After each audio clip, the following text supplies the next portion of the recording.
Social మీడియాలో చక్కర్లు కొట్టిన బికినీ ఫోటోలు వివాదానికి నటి సాయి పల్లవి ఒకే ఒక్క పోస్టుతో ఫుల్ స్టాప్ పెట్టేశారు. ఎవరిని నొప్పించకుండా, ఎటువంటి వాదనలు చేయకుండా ఎంతో తెలివిగా వ్యవహరించి అభిమానుల ప్రశంసలు అందుకున్నారు. గత కొన్ని రోజులుగా సాయి పల్లవి బికినీ ధరించారని చెబుతూ కొన్ని ఫోటోలు ఇంటర్నెట్లో వైరల్ అయ్యాయి. ఆమె తన సోదరితో బీచ్లో ఉన్నట్టు కనిపించే ఈ చిత్రాలు పెద్ద చర్చకు దారితీశాయి. కొందరు ఇది వ్యక్తిగత స్వేచ్ఛ అని సమర్థిస్తే, మరికొందరు ఆమె ఇమేజ్కి సరిపడవని విమర్శించారు. అయితే చాలామంది ఇవి ఏఐ సాయంతో చేసిన మార్ఫింగ్ ఫోటోలు కావచ్చని అనుమానం వ్యక్తం చేశారు.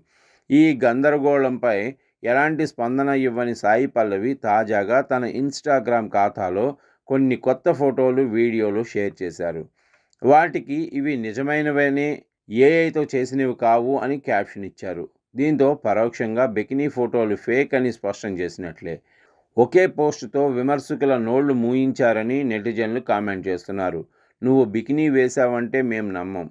నీ టైమింగ్ సెన్స్కి హ్యాట్స్ ఆఫ్" అంటూ అభిమానులు ప్రశంసలు కురిపిస్తున్నారు. ఇక ప్రొఫెషనల్ ఫ్రంట్లో సాయి పల్లవి ప్రస్తుతం రణబీర్ కపూర్ హీరోగా తెరకెక్కుతున్న ప్రతిష్టాత్మక చిత్రం రామాయణలో సీతాదేవి పాత్రలో నటిస్తున్నారు. ఈ సినిమాతో ఆమె బాలీవుడ్లో గ్రాండ్గా ఎంట్రీ ఇవ్వబోతున్నారు.